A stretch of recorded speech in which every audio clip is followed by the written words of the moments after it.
प्रश्न है कि पाना था सो पा लिया, ऐसे बोला जाता है।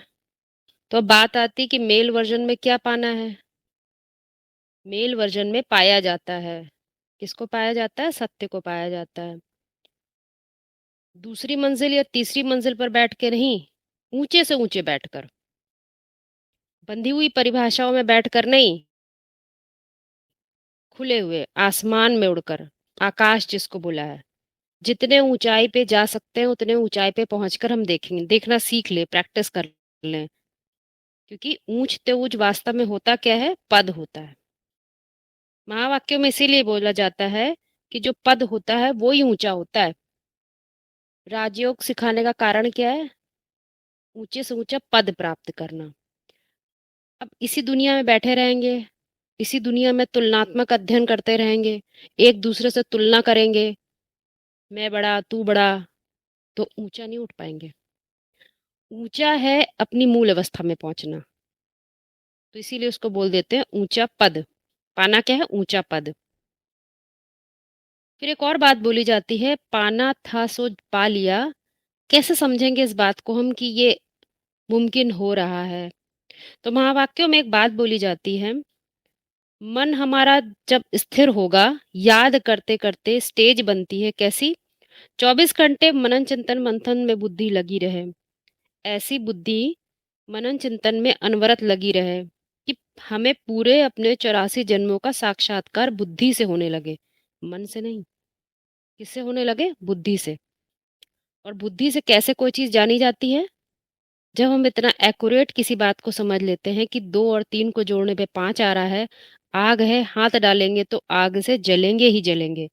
जब इतनी एक्यूरेसी हमारी बुद्धि पकड़ने लग जाती है, तो हमें वो बात समझ में आती है कि हमने कौन से जन्म, जन्म अर्थात कौन से शरीर को मत देखे, किस स्तर की बुद्धि पर हमने पार्ट प्ले करा है, किस स्तर की बुद्धि पर हमने पार्ट प्ले करा है। ध्यान रखिएगा।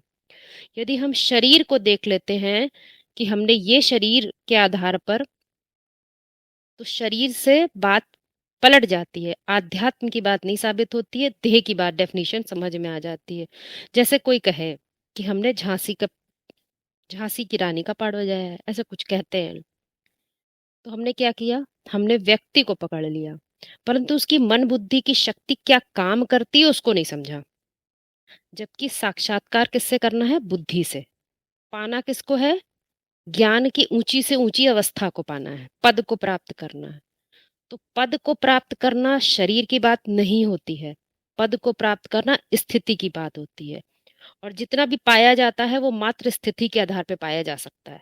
बाकी स्थूल, समय, स्थान, वायुमंडल, व्यक्ति, परिभाषा, दैहिक परिभाषा के आधार पर कुछ भी नहीं पाया जा सकता। इसीलिए एक और पॉइंट है, इसी से कनेक्टेड समझिएगा। ये अवस्था की बात बताई जा रही है, कैसे ये हम बात समझेंगे कि पाना था सो पा लिया। ऐसी अवस्था होती है जब 4 मुख हैं जो ब्रह्मा के सामान्य रूप से हमको दिखाई देते हैं, वो चारों ही मुख किसमें मर्ज होते होना शुरू कर दें? 5वें मुख में। न्यूट्री का पॉइंट है, 5वें मुख में मर्ज होना शुरू कर दें। उस टाइम को, उस स्थिति को क्या कहेंगे? पाना था सो पा लिया। क्योंकि अब पाना देह, समय, स्थान के आधार पर नहीं है। अब ये बात बैठ गई है, मैं ये हूं ही नहीं। केवल तुलना नहीं कर सकता मैं किसी से अपनी, मैं जो हूं वो बिल्कुल इनसे बियॉन्ड हूं, इनसे परे हूं। देह की कोई भी परिभाषा मेरे ऊपर नहीं लगती, मात्र क्या लगता है? बुद्धि की क्षमता। और बुद्धि की क्षमता किससे बढ़ती है? गुह्याद गुहित्रम ज्ञानम, ज्ञान की गहराई से पकड़ने से होता है, जो हमेशा साथ चलेगी। तो हम अपने को ही, अपने ही हर चीज को हम देखने लग जाते हैं। तो नीचे वाला जो अधोमुखी मन होता है वो धीरे धीरे क्या होता है? मर्ज होने लग जाता है। किसमें? चौमुखी ब्रह्मा जो है वो ऊपर ऊर्ध्वमुखी मन में धीरे धीरे मर्ज होने लगता है। तो ये टाइम बता दिया, जब वो समय कैसा होता है, जब मर्ज होने लगता है, तो हम जैसे कि पाना था सो पा लिया इस स्थिति में आ रहे हैं। एक और बात, इसी से कनेक्टेड एक पॉइंट और है, कि जब हम राजयोग सीख रहे हैं, क्योंकि पद का सीधा कनेक्शन किससे होता है? राजयोग से।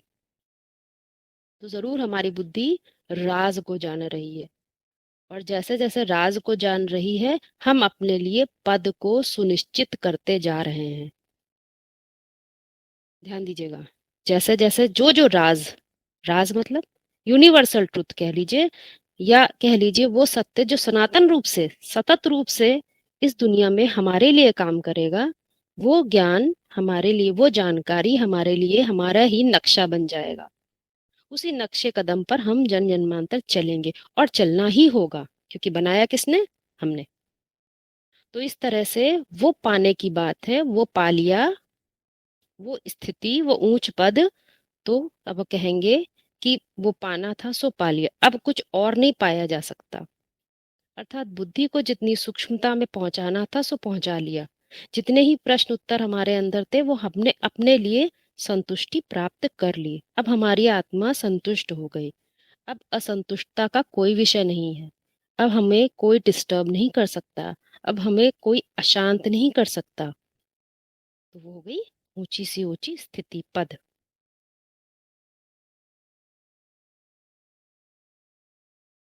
इस पे थोड़ा सा हमको भी बताना है, पाना था जो पा लिया।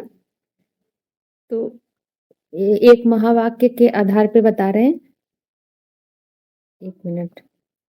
हाँ, महावाक्य में बोला है, सोचता को कहते हैं मनुष्य, और जिसको भगवान बाप मिल गया तो पाना था सो पा लिया, ऐसी कापारी खुशी में चढ़ गया, तो उसको मनुष्य कहेंगे? नहीं, उस समय वो असोचता की स्टेज में चढ़ गया। कापारी खुशी माने कपाल की, कपाल की खुशी माने जो एड़ी और चोटी की खुशी हो जाती है ना, कपाल चोटी की बात है, ऊंची से ऊंची खुशी, उसको कहते हैं कपारी खुशी। तो अब प्रश्न उठता है कि पाना था तो पा लिया, तो क्या पा लिया? जैसे कि बाहर की दुनिया में जब ब्रॉड ड्रामा में जी रहे होते हैं तो वहां पाने की क्या चीज बात होती है? इच्छाएं पैदा होती हैं, कामनाएं जन्म लेती हैं। तो वो कामनाएं पूरी करने के लिए तो इच्छा होती है कि हाँ ये पालें, वो पालें, ऊंचा पद पोजीशन पालें, नाम पालें, मान पालें, मान मर्तबा पालें, ये सब पाने की है। हद की वस्तुएं पालें, सुख समृद्धि पालें, ये सब पाने की बात है। तो उससे क्या होता है? अल्पकाल की खुशी मिल जाती है, लेकिन आत्म संतुष्टता नहीं मिलेगी। क्यों? क्योंकि अंदर दिल से आवाज नहीं निकलती है कि पाना था सो पा लिया। क्योंकि एक इच्छा पूरी हुई तो दूसरी इच्छा उत्पन्न हो जाती है, उससे भी बड़ी कामना, और ये चेन चलती ही रहती है, कभी नहीं खत्म होती है। इसीलिए जो पाना था सो पा लिया, ये बात दिल से कब निकलती है? ये बात मुंह से बोलने की बात नहीं है, दिल से निकलने की है। जब सभी इच्छाओं का मूल मुट्ठी में आ जाएगा, और सभी कामनाओं का मूल क्या है? जैसे आम का बीज होगा तो उसकी सभी कामनाएं अपने सत्व के आधार पे होंगी। आम का बीज इमली के साथ, सत्य के साथ में इमली के आधार पे कोई कामना नहीं कर सकता है। तो सभी इच्छाओं कामनाओं का मूल है सार, सत्व। उस बीज की पहचान होने पर यह बात निकलती है, पाना था सो पा लिया। फिर उसका प्रूफ क्या है? उसका प्रूफ ये है कि फिर देने का भाव आ जाएगा, लेने का भाव नहीं जागृत हो सकता है, क्योंकि आत्म संतुष्टता हो जाती है जब अपने सत्व की पहचान हो जाती है। शुरुआत कब से होती है? 76, जब बेहद का 76, तो अभी भल प्रत्यक्षता रूपी जन्म नहीं हुआ है, लेकिन जब बेहद का 76 होता है, उस समय बताया मुकर्रर रथ की पहचान हो जाती है, तो ईश्वरीय सेवा शुरू हो जाती है। ईश्वरीय सेवा अर्थात निराकार सो साकार बाप की पहचान, जिसका रिजल्ट है प्रैक्टिकल सुख शांति की अनुभूति, क्योंकि निराकार से निराकारी ज्ञान का वर्षा मिलने लगता है, जिससे कि शांति की अनुभूति होती है, और निराकार कारण रूपी बीज के आधार पर अपने सत्व सार की पहचान होने पर, साकार बाप की पहचान होने पर सुख की अनुभूति होती है, जिसमें शांति भी समाई हुई होती है। इसको कहते हैं ईश्वरीय सेवा, जिसमें परमार्थ छुपा है। कैसे? अपने सत्व रूपी सार को पहचानने के बाद इस स्टेज पर जब मन बुद्धि टिक जाती है तो पाना था सो पा लिया, परा प्रकृति के आधार पर ऑटोमेटिक सेवा शुरू हो जाती है। जैसे फलों से लदा हुआ वृक्ष स्वतः ही झुक जाता है, तब परमार्थ की सेवा होती है, स्वार्थ की नहीं। तो महावाक्य में बोला है कि दिन प्रतिदिन ज्ञान सहज होता जाएगा। फिर अभी क्यों प्रश्न उठते हैं, प्रश्न चित्त बन जाते हैं? ऐसा भी टाइम आएगा जब सभी प्रश्नों का समाधान स्वतः ही हो जाएगा, कोई प्रश्न उठेगा ही नहीं, चारों तरफ से आवाज फैल जाएगा, पाना था सो पा लिया। ये कब की बात है? ये तभी की बात है जब अपने सत्व की पहचान हो जाएगी तो चारों तरफ आवाज फैल जाता है। और इसके लिए एक चीज और बोली कि महावाक्य में बोला पाना था सो पा लिया, ये मुंह का गल्ला करने की बात नहीं है, ये अंदर से महसूस करने की बात है। हमने जो पाना था सो पा लिया, अब हमें 2500 वर्ष तक कुछ भी पाने की दरकार नहीं है। अब हमें पूरा का पूरा बाप से वर्षा मिला, ये भी महावाक्य है। माना कि ये मुंह से बोलने की बात नहीं है, स्थिति की बात है। इस स्थिति में टिक गए तो ऑटोमेटिक फिर उसका रिजल्ट क्या होगा? ईश्वरीय सेवा, परमार्थ की सेवा। तो वो क्या है? ईश्वरीय सेवा किसी और की नहीं है, पहले तो अपने सत्य की पहचान, श्रेष्ठ शासन करने के विधान की पहचान, उसके आधार पे सेवा स्वतः ही हो जाएगी। कारण रूपी बीज को जान लिया, बाप की पहचान हो गई, जैसे कि झाड़ मुट्ठी में आ गया। तब अंदर की आवाज है, अंदरूनी आवाज, मुंह से बोलने की नहीं है कि पाना था सो पा लिया। ये पाने को कुछ बचा ही नहीं, वो इच्छा ही खत्म हो गई, अपने झाड़ को देखना आ गया। तो जैसे कि विश्व के मालिकपन का भाव डेवलप हो जाता है, ये अवस्था की बात है। अपने सत्य रूपी सार की पहचान के आधार पर मनन चिंतन मंथन चलता है तो सुदर्शन चक्र तेजी से घूमता है। तब निरंतर ज्ञान जल में रमण करने की जो स्थिति बनती है, उसके आधार पर नारायण नाम को सिद्ध करता है, जिसको कि क्षीर सागर में लेटा हुआ दिखाया है। तो इसीलिए बोला है कि अभी हम मनुष्य बन रहे हैं, हमारा मन जब स्थिर हो जाता है, महावाक्य में बोला है, तो जब स्थिर हो जाएगा कैसी स्टेज बनेगी? नारायण स्टेज बन जाएगी। 24 घंटे मनन चिंतन मंथन में बुद्धि लगी रहेगी। ऐसी मनन चिंतन मंथन में अनवरत लगे कि अपने पूरे 84 जन्मों का साक्षात्कार बुद्धि से होने लगे। तो पाना था जो पा लिया। तो उस स्टेज में, बीज रूप स्टेज में परा प्रकृति इमर्ज हो जाती है। फिर हर काम स्वतः और नेचुरल होता है, मांगने की दरकार नहीं होती है। माना कि जब मूल भाव तक पहुंच जाते हैं तो कुछ भी मांगने की दरकार नहीं है। ये तो सभी को पता है, 5000 सृष्टि बाबा ने एक्सप्लेन किया है। पॉइंट वाली बात कहते हो ना, अगर आपको खुद के लिए समझना है तो आप कैसे भी उसको डिफाइन कर लें, परंतु जब हमको यथार्थ उसका प्रूफ चाहिए होता है तो उसके लिए हमें कुछ न कुछ प्रमाण लेने पड़ते हो। प्रमाण कौन कौन से बताएं? शब्द प्रमाण होते हैं, कुछ अनुमान प्रमाण होते हैं और एक प्रत्यक्ष प्रमाण होता है। इन दोनों के आधार पे आपको प्रमाण लेने ही पड़ेंगे, कहाँ से लाएंगे? तो बाइबल में क्या बताया गया है? कितनी हजार पुराने स्वर्ग को बताया गया है कि पहले भारत में पैराडाइज था। ये बाइबल में लिखा है ना। इसके लिए मुरली में क्या बताया गया? क्राइस्ट से 3000 साल पहले भारत में लॉर्ड कृष्ण का राज्य था, हाँ। तो ये बात बताई जाती है कि, और वो कितने साल पहले आए थे क्राइस्ट का? तो 2000 साल पहले। तो आप जब एक जो प्रमाण, जिसको बोलते हैं शब्द प्रमाण, जो लिखे हुए वाक्य होते हैं उनसे हम प्रमाण निकालते हैं तो उनको शब्द प्रमाण कहते हैं। तो हमें ये बात मिल गई ना, एक प्रूफ मिला ना हमको, तो इसके आधार पे हम ये जस्टिफाई कर सकते हैं इस बात को कि हाँ भाई 2000 पहले क्राइस्ट आया था, उसके पहले उन्होंने लिखा है कि 3000 साल पहले पैराडाइज था। तो 3000 साल पहले पैराडाइज था, परंतु आज क्या है, उसके उल्टा हो गया है। पैराडाइज मतलब, पैरा मतलब बियॉन्ड, अबव, परा, डाइज मतलब मरने से बियॉन्ड, स्व की स्थिति में रहते हैं तो शरीर से मरने की कोई बात नहीं होती है, बस शरीर छोड़ते हैं हम। लेकिन आज सबसे बड़ा खौफ क्या हो गया? शरीर का मरना ही सबसे बड़ा खौफ है। तो कैसे हो गए हैं जो मरते हैं, उस मर का ही सबसे बड़ा भय हो गया है। तो ये दुनिया कैसी हो गई है? इसमें बिल्कुल भी सत्य नहीं रह गया, सत्य बिल्कुल छुप गया है। तो सत्य छुप जाता है तो तमो प्रधान अंधकार हो गया बुद्धि में। हमें ये नहीं पता है कि हम तो हमेशा ही रहते हैं, अपने अमरता का पता ही नहीं है। तो ये बिल्कुल देखिए ऑपोजिट दो चीजें हैं कि पहले हम पैराडाइज में थे, स्वर्ग में थे, अब हम बिल्कुल नरक में, बिल्कुल। तो ये जब हम सर्किल को अपने आप देखते हैं तो क्या मालूम चलता है कि वो जो काउंटिंग है, काउंटिंग के आधार पे देखेंगे तो हमें 5000 साल लगता है, काउंटिंग के आधार पर। क्योंकि जब पहले काउंट करते थे, काउंटिंग पहले थी तो वो दूसरी तरह की काउंटिंग थी।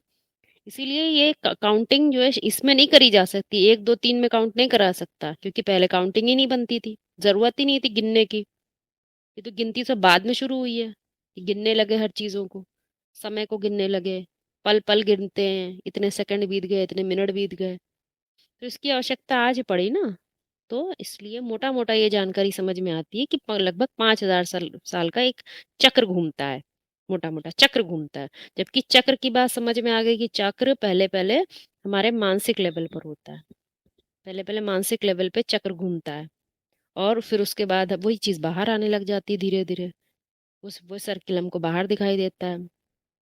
अपने जीवन में भी एक चक्र है, हर जगह एक चक्र दिखाई देगा आपको, देखेंगे तो। ठीक है। तो ये बात इसलिए 5,000 साल इसको कहा जाता है। 4,000 2,000 कहेंगे तो ये बात साबित नहीं हो पाएगी ना। और पिलर्स वगैरह पे भी लिखे हुए हैं 5,000 साल पुराने में स्वर्ग था। कई जगह इसके प्रूफ प्रमाण है। बिरला मंदिर है उसका, इंडिया का जो बिरला मंदिर है दिल्ली में बना हुआ है, उसमें ये बात लिखी हुई है। तो इस तरह से शब्द प्रमाण हमें मिलते हैं, तो उसके आधार पर हम इस बात को समझ लेते हैं कि हाँ लगभग ऐसा ही है। लगभग एक्यूरेट नहीं कहा जा सकता।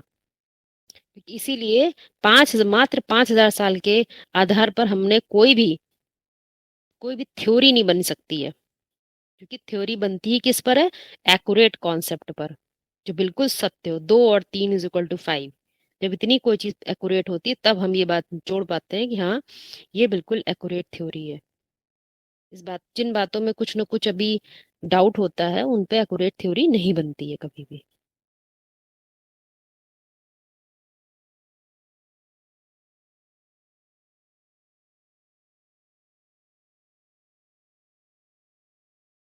आगे बढ़े। हम्म। आपका क्वेश्चन कौन सा? एक क्वेश्चन बोला था, 8 हम्म धारणाएं, 8 शक्तियां और 8 मूर्तियां, ये अलग अलग अंतर है कि एक है? तो कैसे इसको समझें? धारणाओं को कैसे कनेक्ट करेंगे?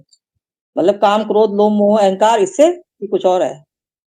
देखिए, एक चीज है कि जो 8 धारणाएं होती हैं, तो वो धारणाएं हमारी ब्रॉड ड्रामे में अलग चीज है। ठीक है। ब्रॉड ड्रामे में जब हम बात करते हैं धारणाओं की, तो हमारे बुद्धि में एक बिलीफ सिस्टम बनता है, जहाँ पैदा होते हैं, समय स्थान के, जिस परिवार में होते हैं, उनके सब स्वभाव संस्कार के आधार पर वो हमारे एक बुद्धि में धारणाएं बनती हैं। वो अलग चीज हो गई। लेकिन वो वही क्यों बनती है, उनका कारण होता है अभी शूटिंग पीरियड पे।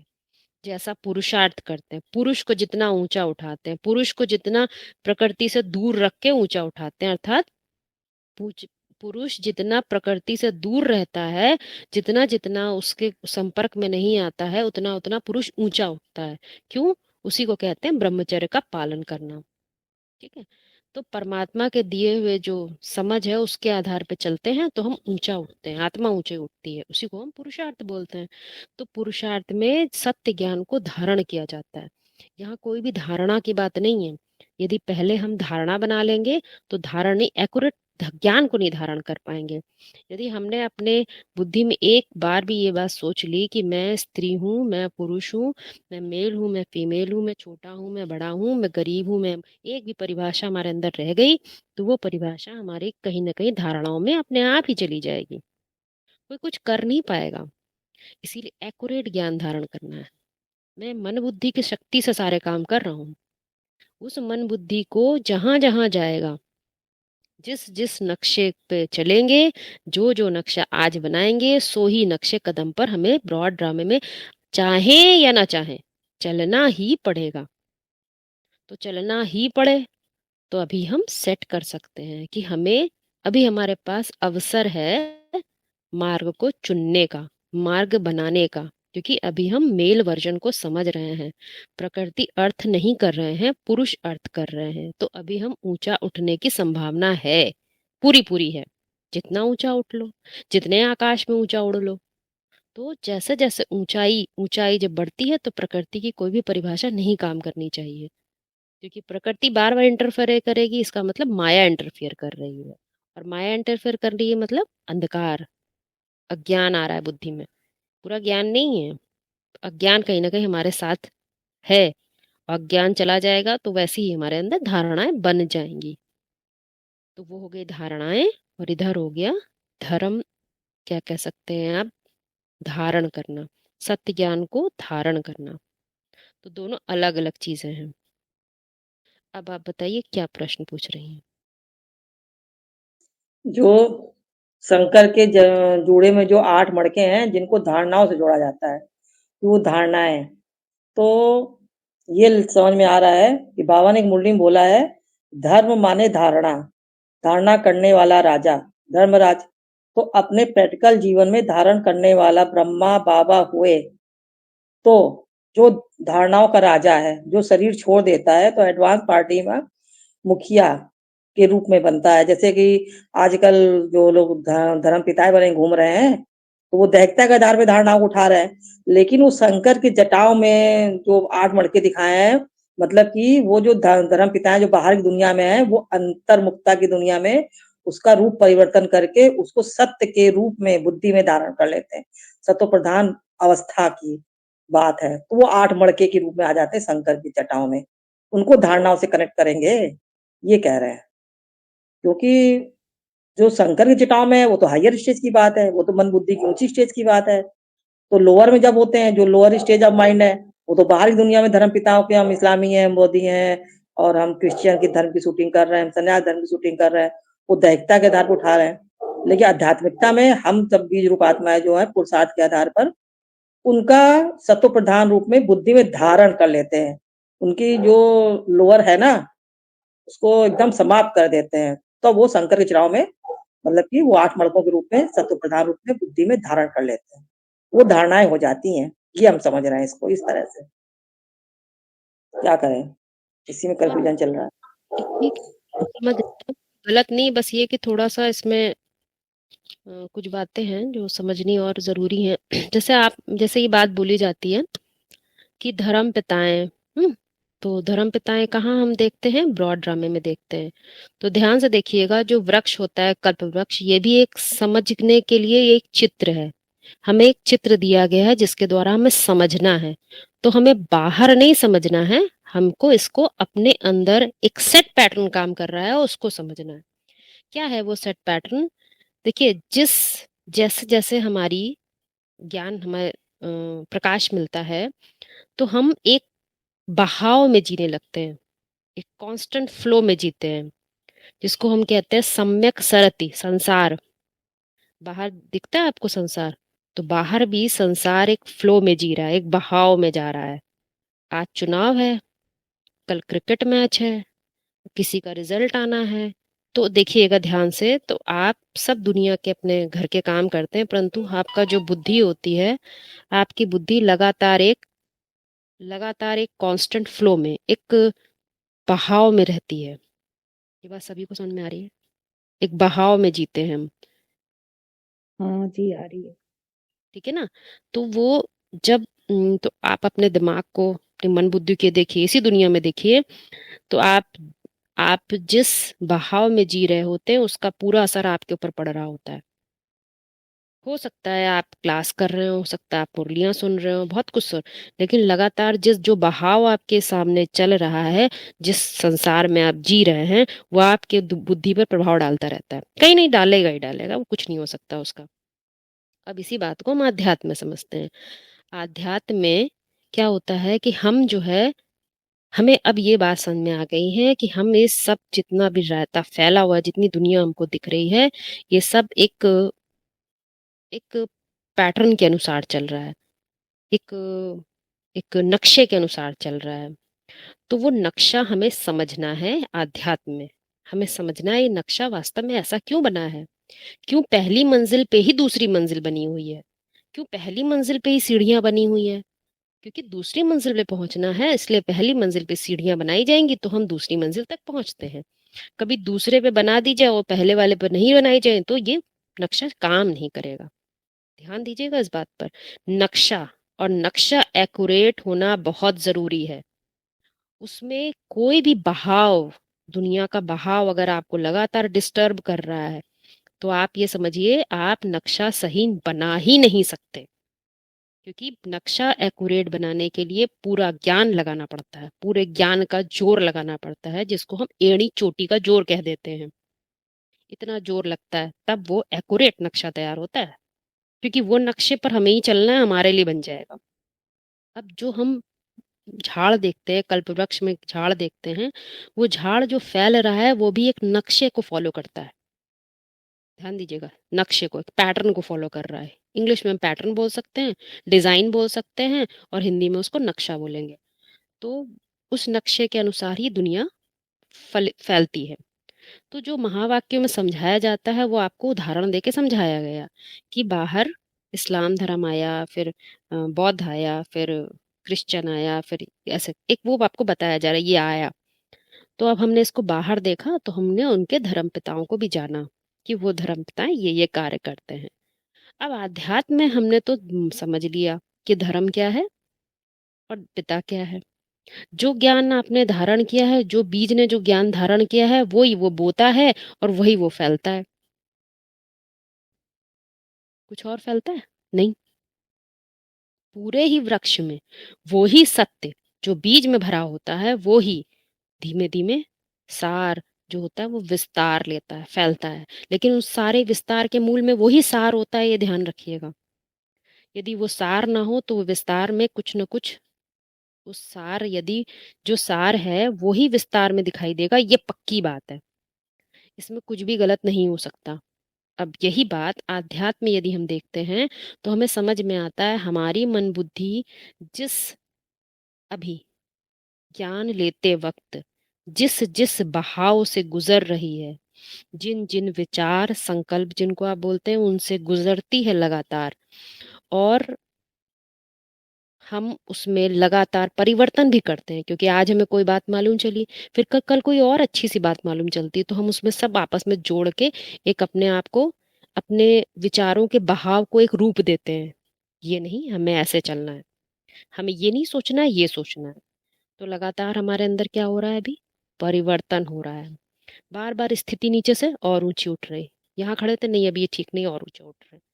तो हम एक पैटर्न को देख पा रहे हैं कि कामना ये हुई तो इसके आधार पे हमारा वृक्ष ये होना है, होना ही है।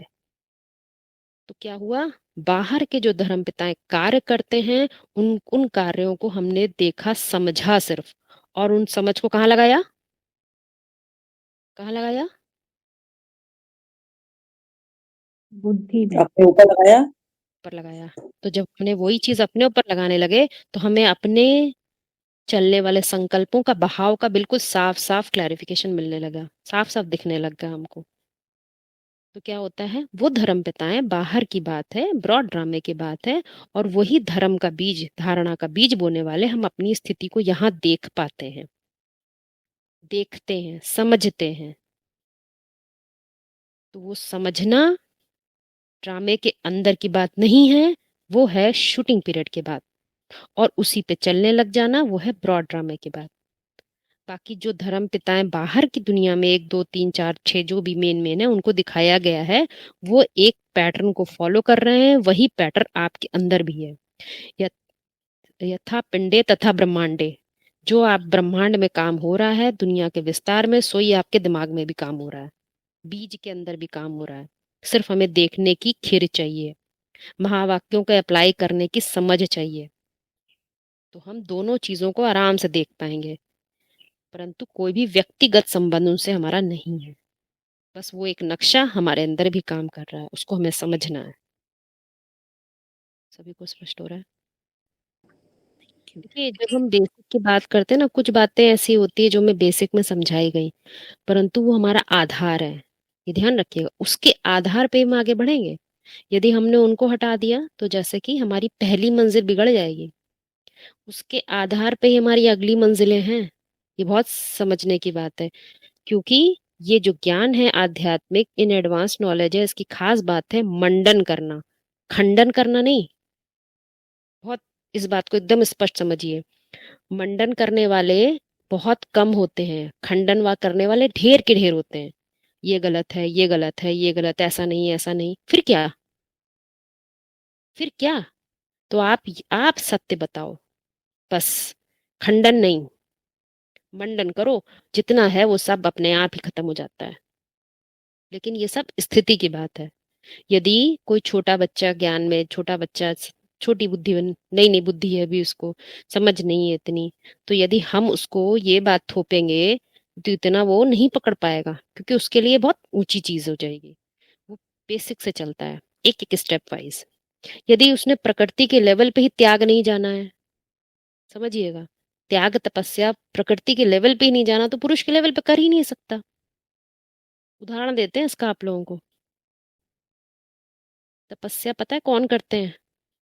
तपस्या ऋषि करते हैं हमेशा।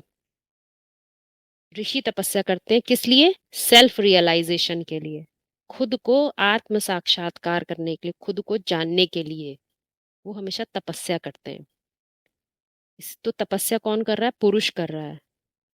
परंतु क्या है, यदि प्रकृति के लेवल पे उसने अपने आप को साधा ही नहीं, तो पुरुष, क्योंकि साधना तो पुरुष को ही है, और प्रकृति के साथ में रहते ही नहीं साध पा रहा है, तो उससे डिटैच होके कैसे साध लेगा? डिटैच ही नहीं होना आएगा उसको, प्रकृति खींच लेगी उसको। इतना तो आना ही चाहिए, ये बेसिक बिल्कुल नियम है। इसीलिए तपस्या साधना जितनी भी है वो सेल्फ रियलाइजेशन की है, खुद को जानने की। लेकिन खुद को जानना पहले नहीं हो सकता, क्योंकि पहले हमें उन चीजों से अपने आप को अलग, अपने अलग अस्तित्व को जानना होता है। अपने जो हम हैं, अपना कोई अस्तित्व है ना, तो उसको अलग से देखना भी तो होगा। तो उसको देखने के लिए क्या करना होगा? छोटी प्रैक्टिसेस करनी होंगी, जिसको हम तप कह देते हैं, यज्ञ कह देते हैं दैहिक दुनिया में।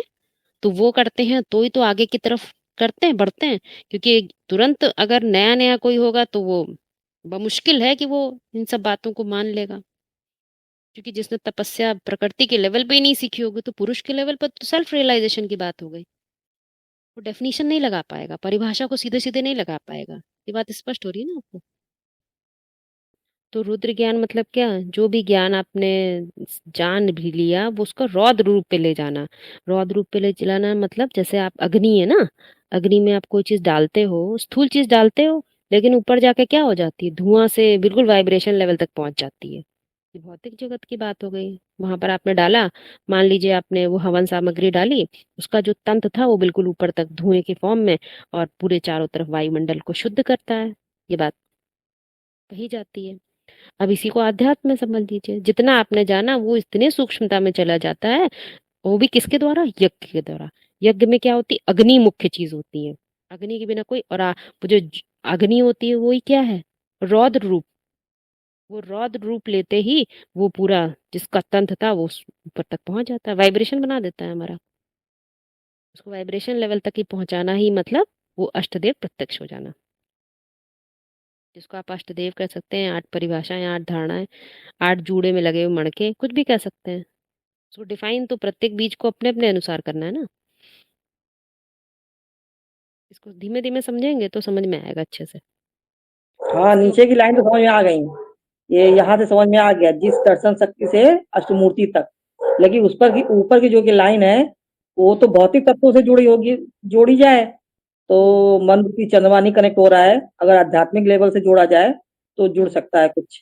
पृथ्वी, हाँ, जल, अग्नि, हवा, आकाश, ये जल 5 आप एक दिन क्लास में ये भी डिस्कस हो ना, पृथ्वी जल वायु क्या है। ये बाहर कहाँ पृथ्वी जल वायु देखेंगे? बच्चा पैदा होता है, जो आत्मा शरीर छोड़ के दूसरे शरीर में जन्म लेती है, आकर वो क्या पृथ्वी जल वायु लेकर आती है? नहीं लेकर आती नहीं। है। हाँ, तो वो कॉन्शियस चेतना लेकर आती है। वो चेतना के आधार पर ही उसके पूरे शरीर बनता है। वो ही उसी को जोड़ना है हमको आध्यात्म लेवल पर। यदि जैसे बाहर इसको के मन, जैसे इसको चेतन मन और चेतन मन से जोड़ा जाए, ऊपर चेतन, वाला चेतन मन कर दें। पृथ्वी, जल, वायु, अग्नि, आकाश, ये भौतिक तत्व हैं। चेतन मन सक्रिय रहते हैं, ऐसे कुछ। हम्म, वो जब आध्यात्म कोई भी बात करेंगे तो ये वाला मन नहीं काम करे ना, अधोमुखी मन नहीं काम करेगा। वो काम करेगा तो ऊपर वाला काम नहीं कर सकता। जब जंगल में 2 शेर एक साथ नहीं रहते, ये बात एकदम नोट कर लीजिए, एक मरेगा सो ही दूसरा काम करेगा, क्योंकि वो आवाज करेगा, दूसरे लड़ाई नहीं हो जाएगी दोनों में। तुम कैसे बोल रहे हो? तुम्हारी बात कैसे मान लूं मैं कह रहा हूँ मेरे लिए यही इंपॉर्टेंट, तुम कह रहे हो वो इंपॉर्टेंट है, कैसे मान ले? दो झगड़ेंगे नहीं। इसीलिए ये नियम है सृष्टि का कि एक शेर मरता है, सभी दूसरा जंगल में शेर आता है। ठीक है।